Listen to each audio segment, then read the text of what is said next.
Hello दोस्तों, कैसे हैं आप सब। स्वागत है आप सभी का फैंटेसी घोस्ट स्टोरीज़ के एक और नई वीडियो में। और आज मैं आप सभी के सामने एक और नई स्टोरी लेकर आ गया हूँ। आज की हमारी जो स्टोरी है वो हमारे साथ शेयर की है कनाडा के ही रहने वाले माइकल जी ने। और आज की जो स्टोरी है एक बिगफुट पर आधारित है।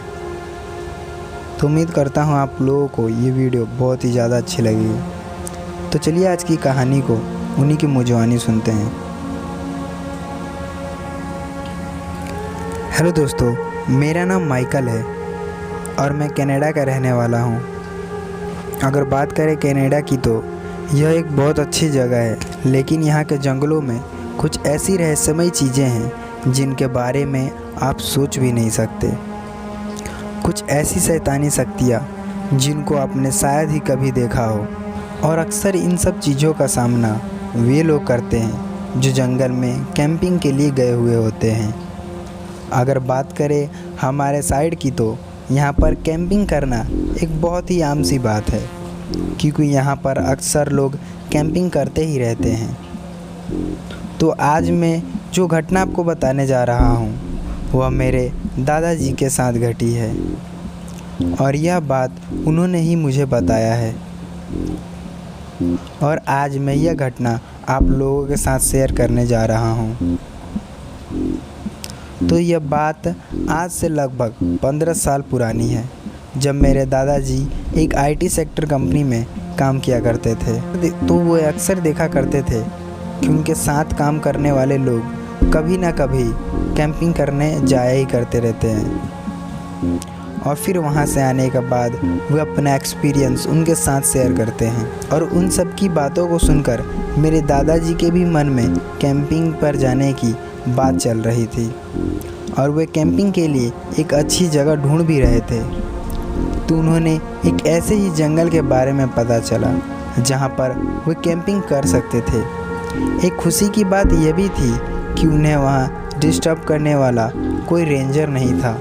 अक्सर हर जंगल में एक या दो या फिर बहुत सारे फॉरेस्ट रेंजर हुआ ही करते हैं, लेकिन इस जंगल में किसी भी रेंजर की पोस्टिंग नहीं थी। तो एक रात मेरे दादाजी ने सबको इसके बारे में खाने पर बताया तो सबकी खुशी का कोई ठिकाना नहीं था, क्योंकि सब पहली बार कहीं कैंपिंग पर जाने वाले थे। तो सबने दादाजी से उस जगह के बारे में पूछा कि आखिरकार वे कैंपिंग पर कहाँ जा रहे हैं। तो मेरे दादाजी ने इसके बारे में कुछ नहीं बताया कि वे कहाँ जा रहे हैं। फिर एक रात दादाजी ने सबको कहा कि मैंने ऑफिस से छुट्टी ले ली है और हम कल ही निकलेंगे और सब कोई अपना अपना सामान पैक कर लेना, जो भी वहाँ पर ज़रूरत के सामान लगे, क्योंकि कल हम जल्दी ही निकलेंगे। और सभी खाने पीने का सामान अच्छे से रख लेना। और फिर सभी ने रात में ही अपना अपना बैग पैक कर लिया और फिर सब सोने चले गए।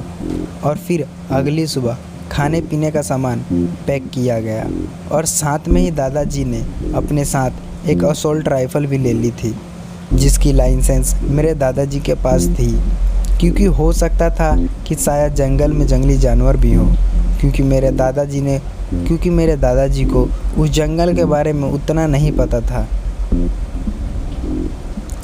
फिर उसके बाद तकरीबन हम 9 बजे अपनी गाड़ी में सभी बैठे और वहाँ के लिए निकल गए। वहाँ जाते जाते तकरीबन हमें 2 बज गया, क्योंकि वे जंगल हमारे घर से काफ़ी दूर था। जब मेरे दादाजी वहाँ पहुँचे तो वे जंगल को देखकर हैरान रह गए, क्योंकि वे उनकी सोच से भी बहुत ही ज़्यादा बड़ा था। और बाकी सब मेरी फैमिली भी बहुत ज़्यादा खुश थी, क्योंकि उन्हें आज बहुत मज़ा आने वाला था। लेकिन उन्हें क्या पता था कि आज उनके साथ क्या होने वाला है। फिर मेरे दादाजी ने गाड़ी को जंगल की ओर मोड़ दिया और जंगल की तरफ जाने लगे।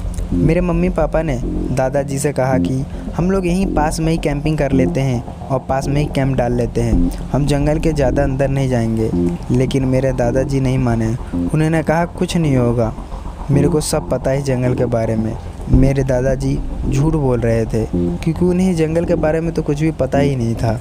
वो कह रहे हैं कि कोई दिक्कत नहीं होगी, चलो जंगल के अंदर ही कैंपिंग करेंगे जहाँ पर हमें पानी मिल सके। मेरे दादाजी कार को अंदर की तरफ लेते चले गए।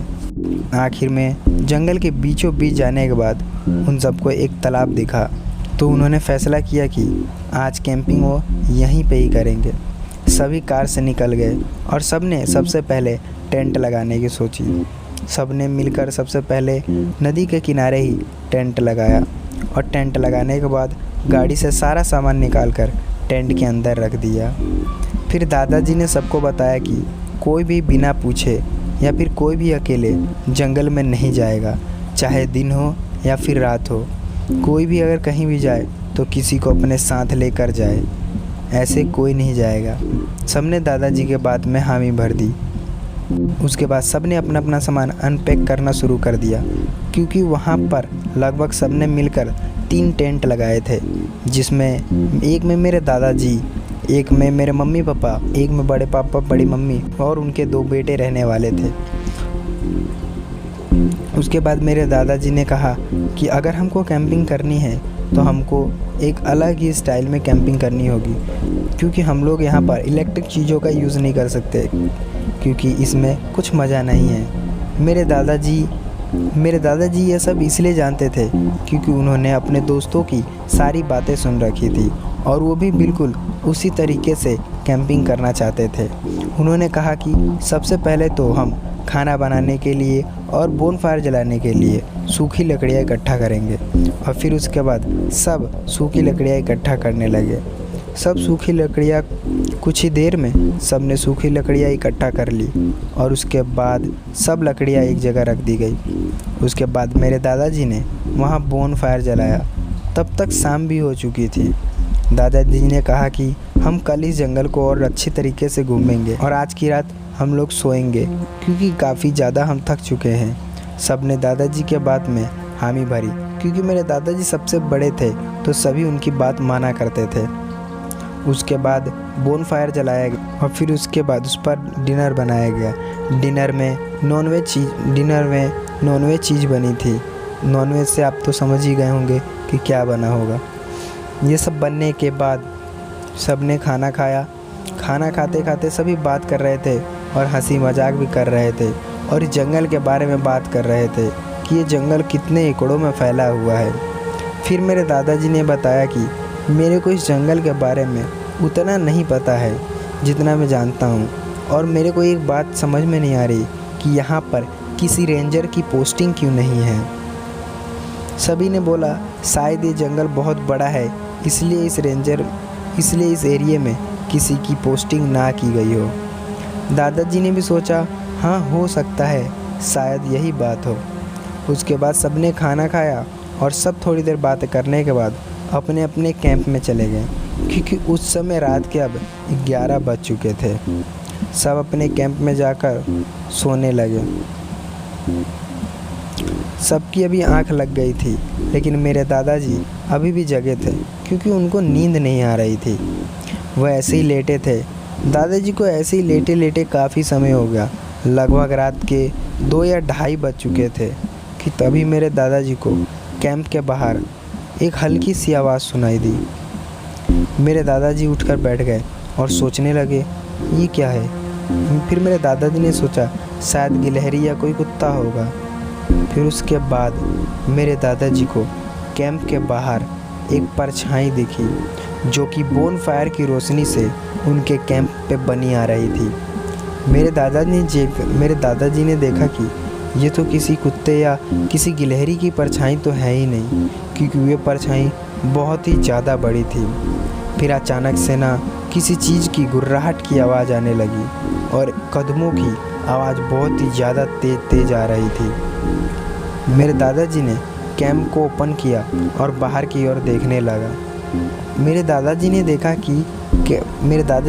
कि बोनफायर के आसपास 2-3 बड़े बड़े लोग खड़े हैं, जो कि पास में रखा हुआ मांस खा रहे हैं। क्योंकि और खाना बच चुका था तो सबने उस खाने को बाहर ही छोड़ दिया था ढक कर। मेरे दादाजी ध्यान से देख रहे हैं मेरे दादाजी ध्यान से देख रहे थे कि आखिरकार ये कर क्या रहे हैं और ये लोग इतने बड़े बड़े क्यों हैं। कि तभी मेरे दादाजी की नज़र अचानक उनके पैरों पर पड़ी, जो कि बोनफायर की रोशनी में दिख रहे थे। मेरे दादाजी ये देखकर बहुत ही ज़्यादा डर गए, क्योंकि उनके पैर बहुत ही ज़्यादा बड़े थे। और तभी मेरे दादाजी ने फ्लैश लाइट की रोशनी हल्की सी उधर की। तब वहाँ का नज़ारा देखकर मेरे दादाजी और डरे के डरे रह गए, क्योंकि वे कोई इंसान नहीं थे। उनके शरीर पर बहुत घने घने बाल थे और उनके पैर बहुत ही ज़्यादा लंबे थे। उनके नाखून बहुत ही ज़्यादा बड़े बड़े थे और देखने में वो बहुत ही ज़्यादा खतरनाक लग रहे थे। मेरे दादाजी की अब बोलती बंद हो गई थी, उनके पसीने निकलने लगे थे। तभी मेरे दादाजी ने हिम्मत किया और धीरे से कैंप के अंदर चले गए। कैंप के अंदर जाने के बाद मेरे दादाजी ने सबको फ़ोन किया और बताया कि चाहे कुछ भी हो जाए, कोई कैंप से बाहर नहीं निकलेगा। दादाजी से सबने पूछा कि लेकिन क्यों, क्या हुआ है। मेरे दादाजी ने कहा, तुम सारे के सारे शांत रहो, तुम कुछ नहीं बोलोगे और चुपचाप अंदर ही बैठे रहोगे, कोई भी बाहर नहीं निकलेगा। वे जो भी चीज़ थी वो कुछ देर बाद वहाँ से मांस खाने के बाद वहाँ से चले गए। फिर मेरे दादाजी कैंप से निकले और सबको एक कैंप के अंदर किया और सबको ये सारी बात बताई। सबने जब ये बात सुनी तो सब बहुत ही ज़्यादा डर गए। मेरे दादाजी ने कहा कि सब जल्दी जल्दी अपना अपना सामान पैक करो, हम अभी यहाँ से निकलेंगे। सबने उसी रात जल्दी जल्दी अपना सामान पैक किया और वहाँ से निकल गए। मेरे दादाजी जब घर आए तो मेरे दादाजी ने जब इसके बारे में लोगों से पूछा तो लोगों ने कहा कि आप कैंपिंग के लिए कहाँ गए थे। तो मेरे दादाजी ने अपने साथियों को उस जगह के बारे में बताया। तो लोगों ने बताया कि तुम्हें वहाँ जाने से पहले हमसे पूछ लेना चाहिए था, क्या तुम उस जंगल के बारे में नहीं जानते। मेरे दादाजी ने कहा, नहीं, मैं उस जंगल के बारे में नहीं जानता। तब उन लोगों ने बताया कि तुम कल रात मरते मरते बचे हो। वो चीज़ और कुछ नहीं थी, वो चीज़ जिसे तुमने देखा था उसे लोग बिगफुट के नाम से जानते हैं। बिगफुट एक ऐसा शैतान होता है जिसके पैर बहुत ही ज़्यादा बड़े बड़े होते हैं। उसके शरीर पर बहुत घने बाल होते हैं और वो देखने में बहुत ही ज़्यादा खतरनाक लगता है। और अगर उसने तुम्हें देख लिया होता तो तुम्हें वो ज़िंदा ना छोड़ता। मेरे दादाजी जब ये बात सुने तो बहुत ही ज़्यादा डर गए। मेरे दादाजी ने उसके बाद कान ही पकड़ लिया कि आज के बाद वो कभी कैंपिंग पर जाएंगे। तो दोस्तों, यही थी आज की हमारी एक कहानी। अगर आपको वीडियो अच्छी लगी हो तो वीडियो को लाइक कर लीजिएगा। चैनल पर अगर नए हो तो चैनल को भी सब्सक्राइब करके बेल नोटिफिकेशन ऑन कर लीजिएगा। और भी बहुत सारी कहानियाँ हैं जो इस चैनल पे मैं आप लोगों के लिए लेकर आने वाला हूँ। तब तक के लिए बाय बाय।